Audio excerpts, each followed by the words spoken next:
Olá, amigos e alunos do Grau Técnico, a maior rede de ensino técnico do país. Tudo bom? Professora Suelen voltando aqui, nossa quarta aula. Já está chegando ao fim aqui do nosso módulo de ética. Eita! E aí, o que é que vocês já aprenderam, hein, sobre esse assunto? Já recebi vários e-mails e conversas de alguns alunos falando: ai, professora, eu preciso rever meu conhecimento ético. Mas não se desespere, fico muito contente que vocês pensem assim e que se analisem mesmo, né? A ética ela é feita para você se autoanalisar e lhe conduzir a um profissional melhor, lhe conduzir a uma empresa mais ética, a um posicionamento melhor. Então, se você acha que precisa rever algum conceito ético, parabéns, estou super contente por você e acho que esse é o momento que você deve buscar, então, ter essa análise, né? É melhor você se autoanalisar para conseguir, então, compreender o outro ou compreender a empresa em que você quer trabalhar, o segmento que você quer priorizar, certo? E por falar em empresa e segmento, em coisas assim, chegou hoje o dia da gente falar a respeito da nossa aula 4, que o tema é ética empresarial. E nós vamos fazer uma introdução a essa ética. Então, ética empresarial, profissional, enfim. Vamos falar desse tema hoje, certo? Ficou curioso? Curiosa? Ou já está dizendo assim, professora, isso não existe? Não, pelo amor de Deus, professora. Ética empresarial. A senhora precisa ver a empresa que eu trabalho. Se eu tivesse em sala de aula com vocês, eu já ia ouvir essas lamúrias. Eu sei, já conheço.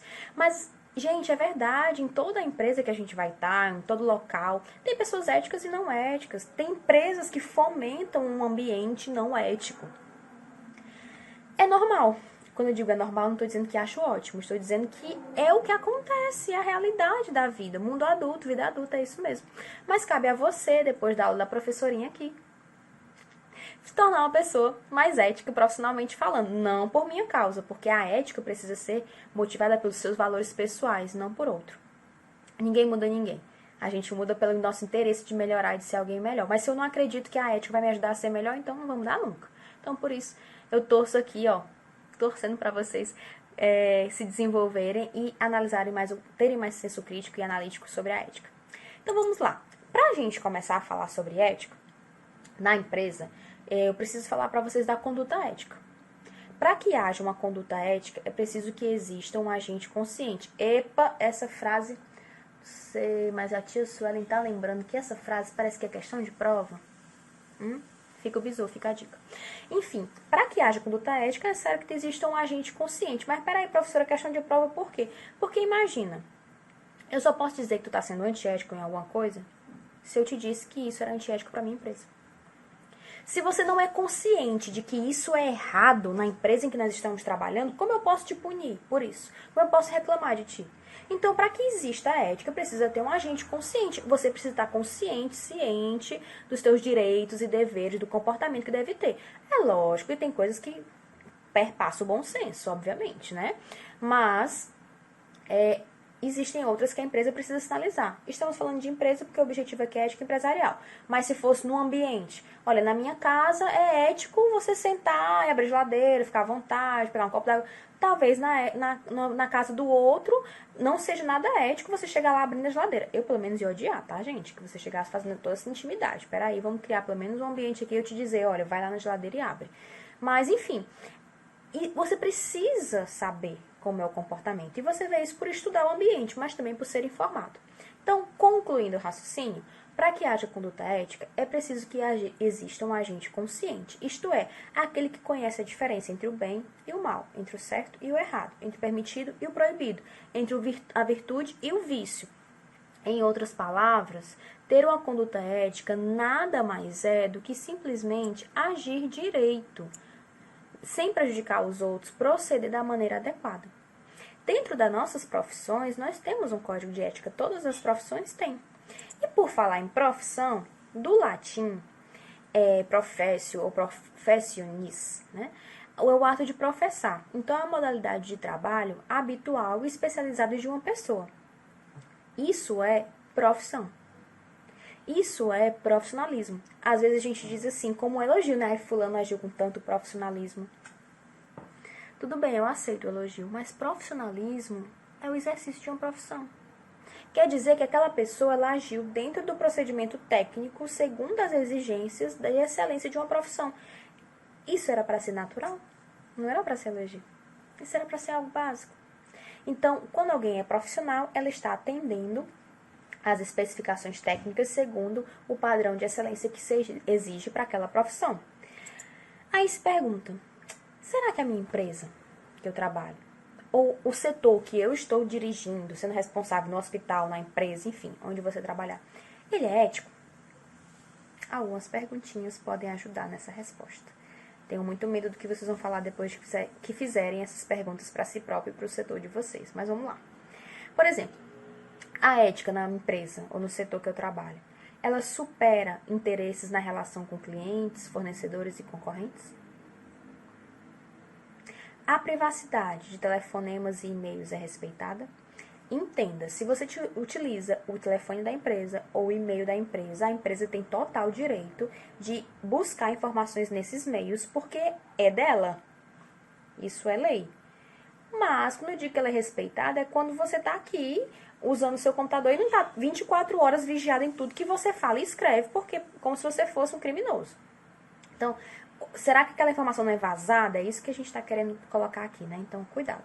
Né? Tem que estar atento a essa circunstância. Avaliações de desempenho seguem critérios claros e são sigilosas? Eu sei, tá ficando dando aquele nervoso, né? Aquela angústia. Calma. Não mentalize na parte ruim, mentalize nas perguntas pensando que existem empresas que são éticas. Práticas abusivas como assédio sexual ou arrogância são combatidas de verdade ou apenas para a mídia ver? Ou apenas para passar a aparência de politicamente correto? Cargos equivalentes recebem tratamento idêntico? Ou existe uma sala só para médicos, uma sala só para enfermeiros almoçar, uma sala só para os técnicos almoçarem? Ou uma sala de convivência só para os técnicos, diferente da dos médicos? Ou uma sala só para os diretores, diferente uma sala para almoço, né? Eu digo assim, um refeitório só para os diretores almoçarem, separado do refeitório onde almoça o operacional da fábrica ou da empresa. Tá piorando, né? Não, calma, gente. Foco. Contratações, promoções e demissões seguem critérios éticos, seguem critérios profissionais de mercado. Você sabe qual é o critério que você foi selecionado? Ou o critério daquela seleção interna que você tentou participar, você sabe? É possível você comunicar ou denunciar procedimentos antiéticos da empresa? A empresa que você trabalha, ou hospital, tem uma ouvidoria, tem uma área que escute e que receba essa denúncia anônima e trate, porque escutar é uma coisa, né? Escutar até minha vizinha escuta, fofoca. Não existe. Mas escutar e tratar com sigilo, sem retaliações, de forma neutra, com o objetivo de investigar o fato e procurar resolvê-lo. Há ambiente para crescimento profissional? Normas trabalhistas de saúde são respeitadas ou você, com uma perna engessada, vai trabalhar porque seu trabalho é digitando? E não tem problema, a empresa manda você vir trabalhar. Então, assim, depois que vocês ouviram essas mensagens, ouviram essas perguntas, refletiram, analisaram a empresa de vocês, ou a que vocês já trabalharam, choraram, se recuperaram, né, toda a frustração, ou não, pode ser que vocês trabalhem em empresas maravilhosas e super éticas, aí vocês podem, então, pensar a respeito de como vocês veem as empresas em que vocês trabalham, como elas se comportam, certo? Então, essas perguntas são muito importantes para estabelecer um bom critério, tá? De onde vocês querem trabalhar, ou de que empresa vocês querem formar, ou de como vocês querem se comportar como profissionais éticos onde vocês trabalham. Daí, para a gente entender um pouco mais, né, da ética empresarial, quero fazer uma contextualização para vocês, né? É importante vocês conhecerem alguns termos que ajudam no conhecimento da ética empresarial. Por exemplo, existem algumas termos, né, alguns órgãos, podemos assim falar, talvez, que demandam pressão e que demandam informações das organizações, né? Uma delas é o mercado. O mercado é quem atende, né, ou quem demanda as necessidades de bens, de serviços, de produtos e afins. Existe uma outra área que demanda, né, muita pressão para o ambiente de trabalho, que são os empregadores e os fornecedores. Né, os empregadores, que são os gestores, né, os donos da empresa, e os fornecedores, eles é que proporcionam as condições de trabalho, as condições dos contratos de trabalho que existem nas empresas vigentes. Um terceiro que demanda indicação, né, ética ou não, né, e que causa pressão em cima das organizações, são os acionistas. Né? Os acionistas, eles dão retorno e buscam preservar o patrimônio da empresa. Então, por isso é muito importante também ouvi-los e saber suas necessidades. E, por fim, algo que pode causar pressão, né, e causar uma situação ética ou não nas empresas é o governo. O governo, através das leis, tributos, do seu posicionamento, ele pode proporcionar, então, uma grande demanda e pressão em cima das corporações quanto à ética. Mas existem fases da organização ética que são importantes a gente compreender e saber quais são, né? Quais são essas faces, né? E aí nós vamos ver, então, os tipos de corporação que podem ser constituídas à base da ética, à luz da ética. Existem 4 tipos aqui que eu selecionei para falar para vocês. O primeiro tipo é a corporação amoral. Amoral. Sempre que tiver um A na frente da palavra, isso significa que ela não pratica aquilo, ou que ela é contrária àquilo. Pois bem, amoral, ou como alguns querem chamar como imoral, né? Elas violam normas e valores sociais. Nós temos muitas empresas assim. Tem saído muito na mídia, empresas que tratam diferente homens e mulheres, que discriminam pessoas por sexo ou por religião, né? Também que discriminam por cor de pele, ou por nível educacional, enfim, por essas coisas, né? Então, eles violam valores e normas sociais, tratam as pessoas à base do assédio. Pasmem, eu como professora já vi muita informação de aluno, mas assim, há empresas enormes, muito reconhecidas aqui no nosso país, de um segmento bem popular, que são conhecidas como as campeãs do assédio moral. Porque em determinada área os gestores só sabem falar se for gritando, usam para estimular palavrões. Ah, você é um fracassado. Parece que existem até organizações religiosas que fazem isso quando a pessoa não consegue alguns bens, enfim. Imagina as empresas, né? Então, assim, acham que a pessoa é fracassada, que a pessoa não é de nada. Usam termos pejorativos, né? Ou muitos palavrões para estimular. Não existe necessidade no ambiente corporativo de palavrões. Há pessoas que acham que parece que é obrigatório para estimular o ambiente, torná-lo mais agressivo. A agressividade profissional falando, ela pode ser feita por estratégias, por comportamento, e não por agressividade física, ou na fala, ou por assédio moral. E há empresas especialistas nisso que, enfim, estão cansadas de pagar aí multas de assédio moral e também passivos trabalhistas, né? Então, a primeira são amorais. A segunda são as legalistas, que têm uma rigidez no seu código de conduta e o rezam como sagrado mesmo. Então, essas empresas legalistas, elas têm um código de ética de conduta muito forte, muito firme. Alguns, assim, por exemplo, não permitem que você use nada de outra marca enquanto você está naquela empresa, ou não consuma produtos da concorrência enquanto você trabalha lá. E é lógico, esse código ele é exposto a você, você assina se eu concordo e trabalha nela. Ah, não concordo, então não trabalha lá. Simples, né? É só as regras daquela casa. É que nem eu chegar na sua casa e você dizer que eu preciso tirar o sapato. E eu dizer pra você, não quero. Aí você, pois tá bom, então não entra. É um direito seu, são suas regras. Então, as empresas que são legalistas, elas buscam, então, colocar em prática seus códigos de ética, de conduta, né? Agir em conformidade com seus deveres instituídos por elas. Terceiro, as empresas receptivas, né, que trabalham a ética da conveniência, né, aquela ética que busca trabalhar então melhor os conceitos daquilo que é mais conveniente e usual para a sociedade moderna, a sociedade em questão. E as corporações éticas, né, que têm uma orientação moral e comportamento ético com base nos relacionamentos com os stakeholders, né, que são aqueles profissionais, né, que captam as melhores empresas, as melhores práticas e fazem essa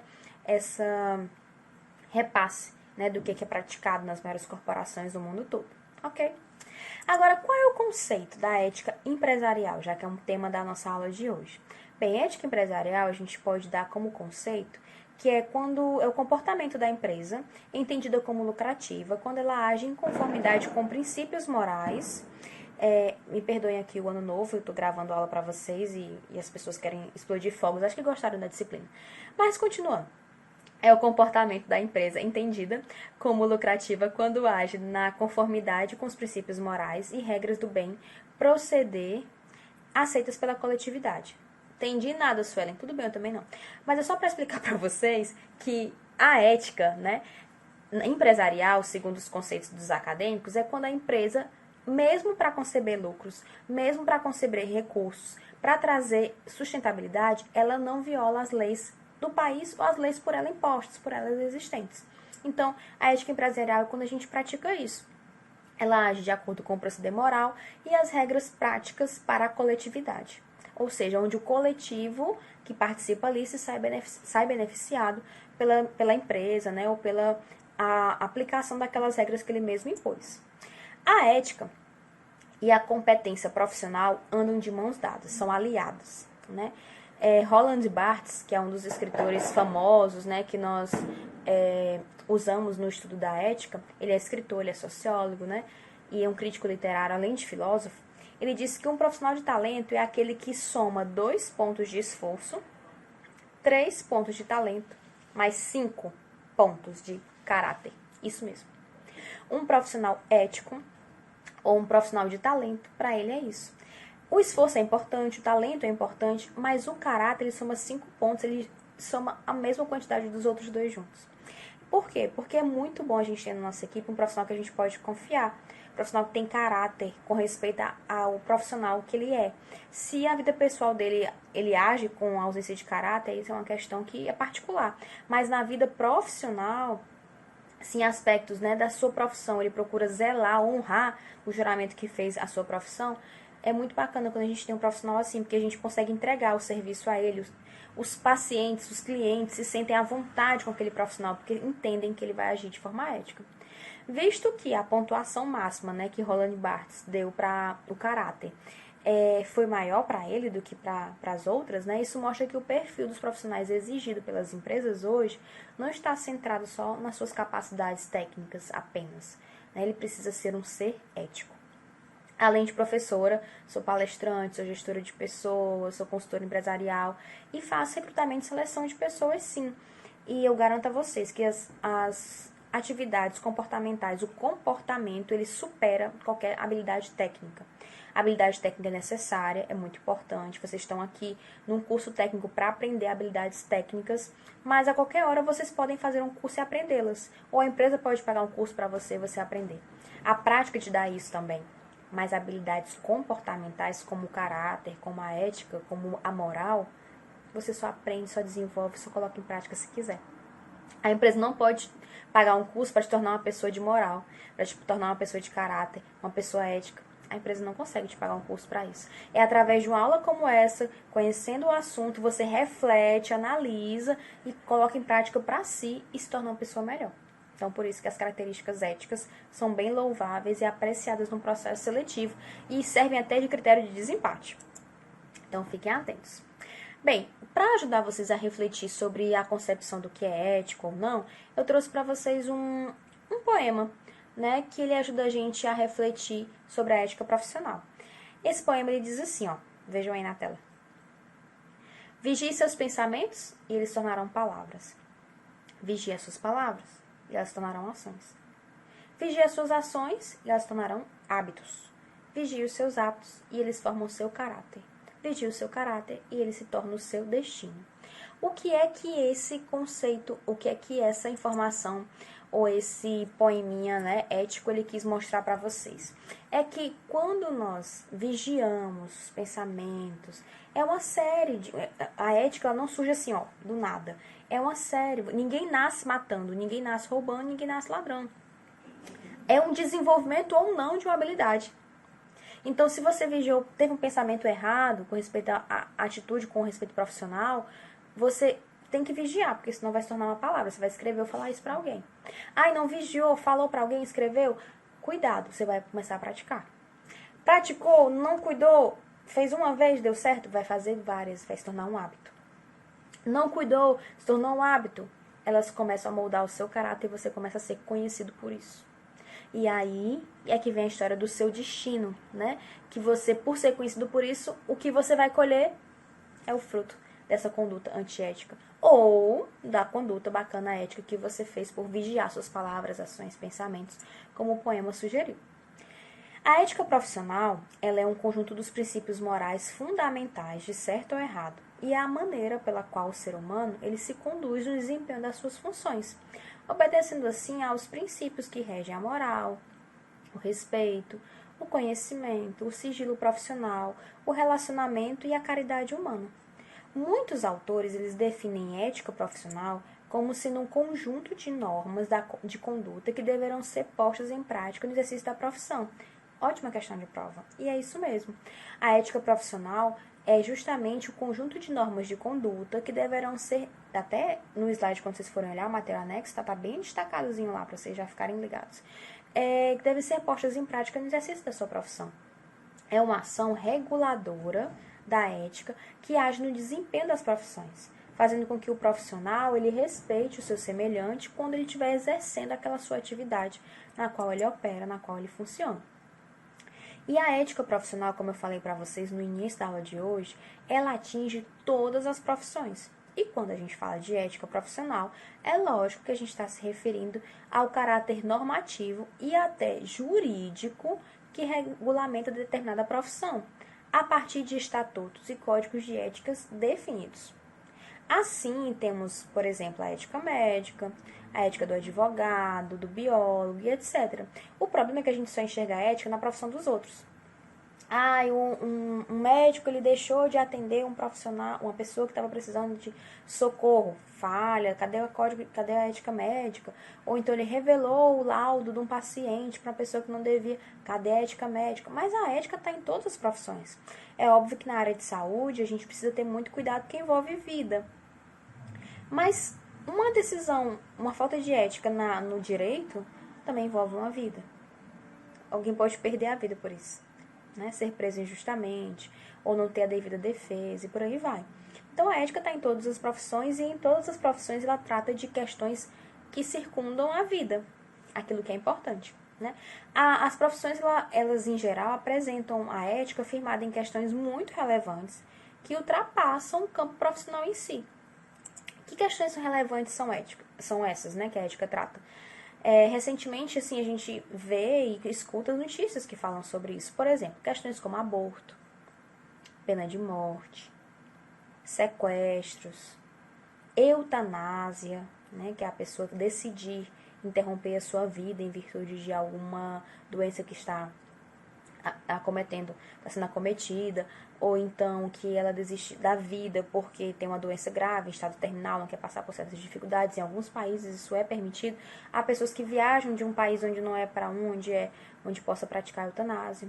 A AIDS, por exemplo. Essas questões são questões morais que se apresentam como problemas éticos.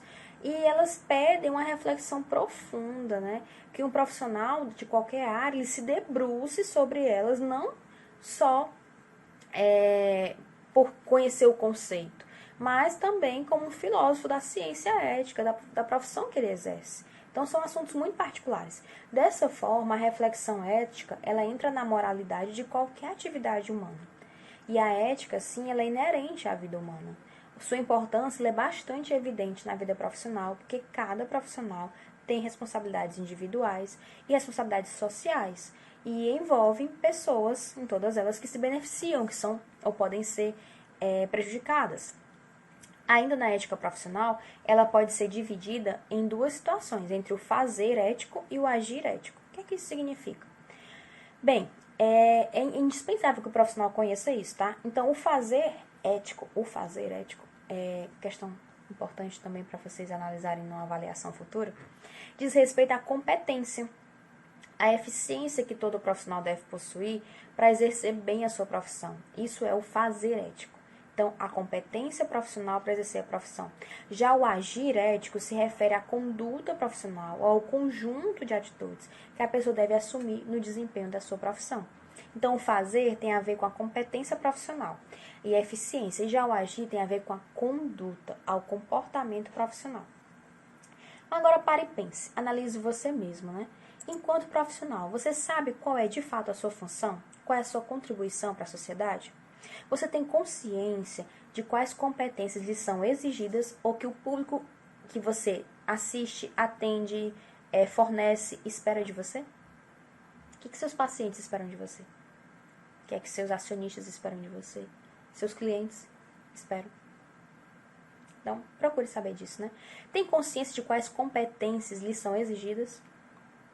Você sabe bem direitinho quais são as competências que você exige de um profissional que presta serviço a você. E você exige o quê? Exige o quê de você, na verdade? O que você deve ofertar? Sabe como deve agir no exercício da sua profissão? Sei, professor. Em momentos de tensão, em momentos de crise? Ou em todos os momentos? Ou em momentos de conduta antiética? Né? Às vezes, no mercado de trabalho hoje, se exige muito das pessoas. Eu coloquei até uma charge aqui, quero mostrar para vocês na tela, né? De uma seleção para engenheiro, né? Aí o entrevistador, ele olha e diz, olha, se sente aí, na verdade, faça uma cadeira e se sente, né? Primeiro faça a cadeira, primeiro haja, e depois você começa a usufruir dos direitos, né? Às vezes é exigido algo demais, né, da gente hoje como profissional. Às vezes é exigido algo muito elevado e um retorno baixo, né? Hoje em dia, as empresas querem atrair os profissionais, né, que eles falem não sei quantos idiomas e que tenham várias competências técnicas e não sei quantos cursos. E às vezes o que elas oferecem em troca, quer financeiramente, quer como ambiente, não é a mesma coisa. Ou o que eles oferecem com respeito à lealdade, à ética naquele ambiente profissional não é o mesmo. Mas enfim, nós somos muito exigidos, né? Até colocando aqui uma charge para vocês, tem outra de um profissional procurando emprego, né? E aí uma vaga para analista de sistemas. E aí ele vê lá todas as exigências com 1001 configurações que a gente às vezes nem conhece, que a gente não é da área, ou no meu caso, né, que não sou da área. E aí vê lá o salário desse tamanho. E eu tô falando isso por quê? Porque às vezes algumas pessoas justificam a não conduta ética por baixos salários. Ou a não conduta ética por o ambiente que a empresa proporciona não é bom, ou o meu gestor fala isso, mas faz isso. A conduta ética não depende do comportamento alheio. Depende da sua visão de mundo e do seu desejo de praticar a atitude correta em sociedade. Então fiquem atentos a isso, porque essas não são justificativas para não se agir com ética. Por falar nisso, há uma questão envolvendo o individualismo, né, a você como indivíduo, a como você se posiciona, e a ética profissional. Né? Para se ter uma tendência do ser humano, para a gente ter uma noção, como tem sido o objeto de referência de muitos estudiosos, de defender em primeiro lugar seus interesses próprios, né, quando esses interesses são de natureza recomendável. Né? E quando não, temos vários problemas. Ou seja, quando o interesse é algo que me ajuda, que é recomendável, que é bom para mim, politicamente ético, correto, do meu ponto de vista, que me beneficia, defendo com unhas e dentes, ou até pro jornal denunciar. Mas quando aquilo viola uma mamata, viola uma boca livre, né? Uma coisa que eu tô aproveitando ali, aí eu já tenho dificuldade, eu já critico, já digo que não é adequado, chabafa, deixa isso por aí. Então, a ética tem sido praticada de forma muito individualista. Quando me beneficia, propagandeio. Quando não, me calo. Né? Quando me prejudica. Então a gente tem que ter cuidado com esse individualismo. O valor ético do esforço humano ele é variável em função do seu alcance em face da comunidade. Se o trabalho executado, se o trabalho que você faz, que você todo dia levanta para fazer, é só para ter a renda, é só para se sustentar, é o jeito, né? Em geral, o teu valor, esse valor, né, ético, o valor do seu trabalho vai ser bem restrito. Dá para notar quando o profissional faz aquilo que ama de verdade e quando ele faz por obrigação. É óbvio que em todas as profissões tem dia que nós não estamos bem, estamos cansados, né? Estamos passando por algum problema emocional, pessoal, e isso é naturalmente aceitável, mas isso não é a nossa normal de todos os dias. Né? Por outro lado, nos serviços realizados com amor, visando o benefício de terceiros, dentro de um vasto raio de atuação, com consciência do bem comum, passa a existir a expressão social do mesmo. A pessoa identifica e a gente diz médico por amor, enfermeiro por amor, técnico em radiologia por amor. Aquele gestor, ele ama o que ele faz. Olha aquele coordenador como ele é eficiente, ele tem prazer na profissão. Olha aquela professora como ama dar aula. Enfim, exala, sai pelos poros. E isso tem a ver com a conduta ética, né? Você tem prazer em fazer mais e fazer melhor. Agora, aquele que só se preocupa com os lucros, geralmente tende a ter menor consciência de grupo e age por si só, gerando esse famoso individualismo ético que eu tô falando para vocês. Ele fica fascinado pela preocupação monetária E a ele pouco importa, né, o que você ocorre com a comunidade, com a sociedade, se alguém foi atendido ou não, se você passou horas na fila esperando, se você desenvolveu horas aquele projeto e veio apresentar, ele vai mandar você vir outro dia. Enfim, ele não se importa, né, com a questão social e comportamental. O individualismo, né, e a ética profissional, ele é bem percebido numa charge, numa história, na verdade, desculpa, numa história que eu trago para vocês, que fala a respeito dessa conduta.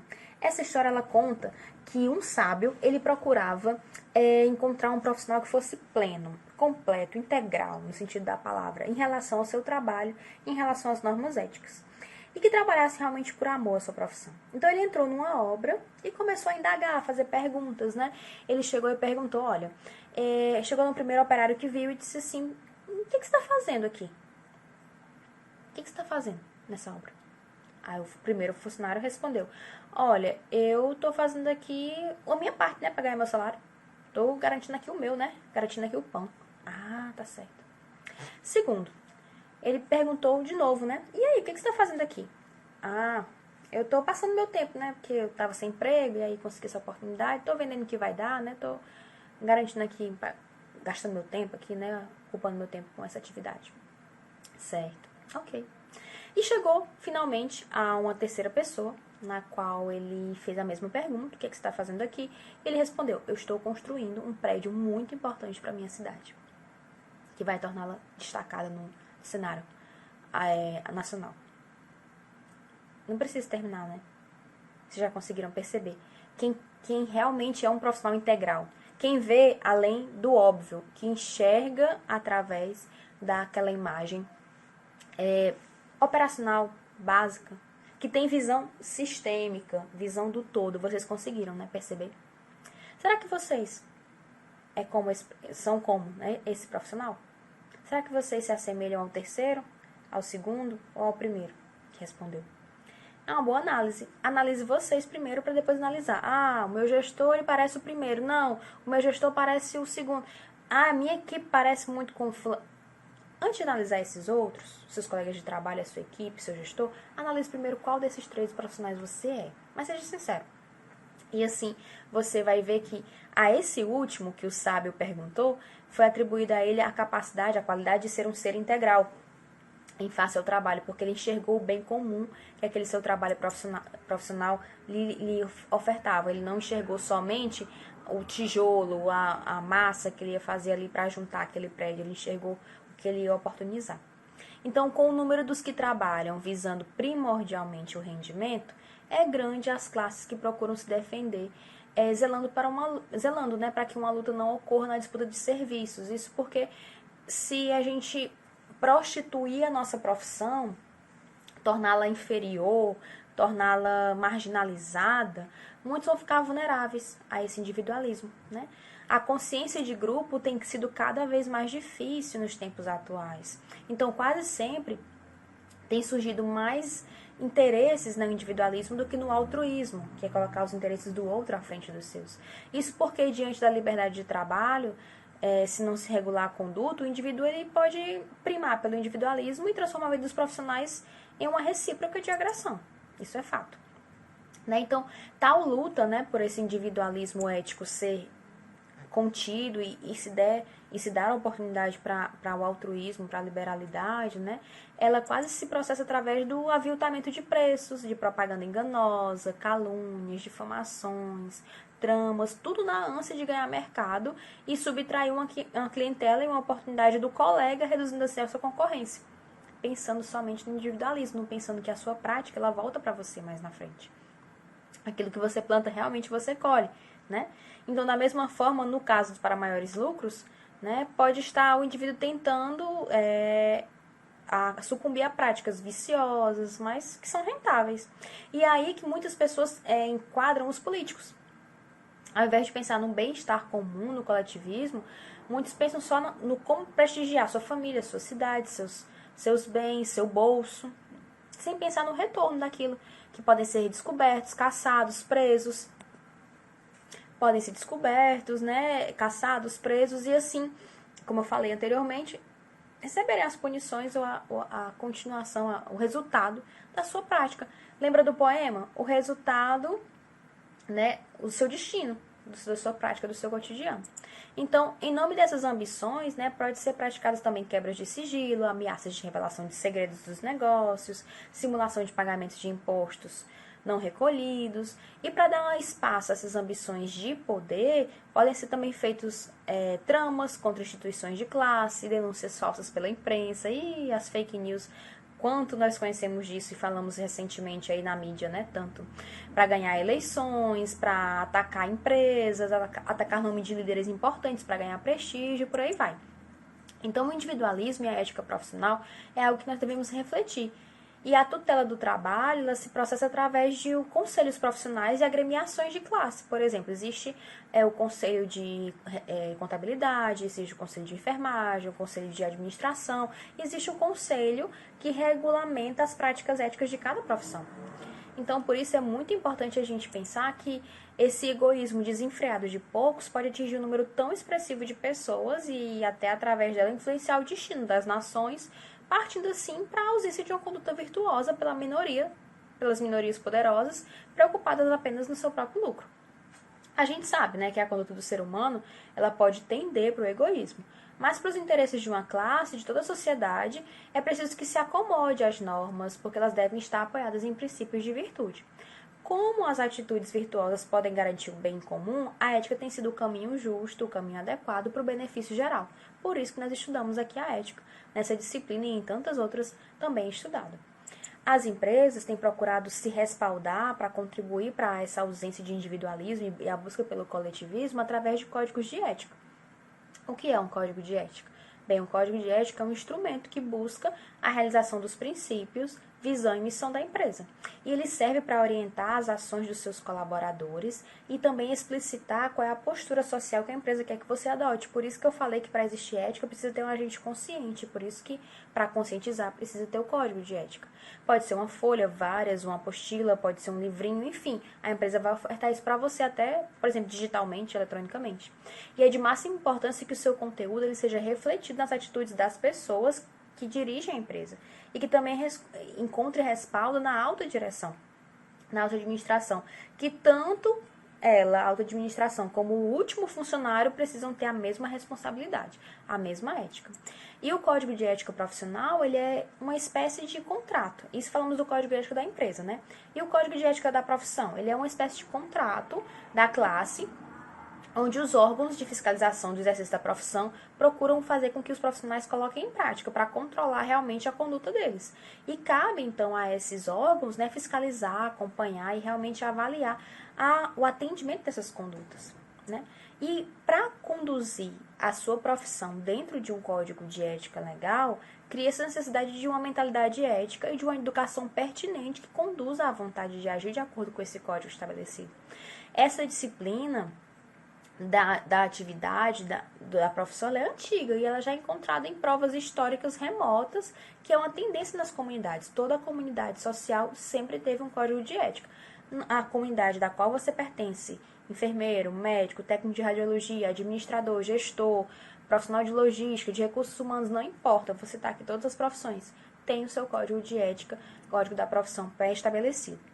E não importa em qual seja a sua profissão que você está enquadrado. Todas elas se baseiam num mesmo pilar. Qual é o pilar? Responsabilidade, lealdade. Esses dois pilares, eles são essenciais para o desenvolvimento da conduta ética. As virtudes da responsabilidade e da lealdade são complementadas por uma terceira, que é a iniciativa, que é a capacidade de colocá-las em movimento. Tomar a iniciativa de fazer algo no interesse da organização significa, ao mesmo tempo, demonstrar lealdade a essa organização, ou essa empresa, ou esse setor, ou esse segmento que você atua. Em um contexto de empregabilidade, tomar iniciativa não quer dizer apenas iniciar um projeto no interesse da organização, mas significa também que você deseja cuidar da sua equipe e assumir a responsabilidade pela implementação e complementação desse projeto.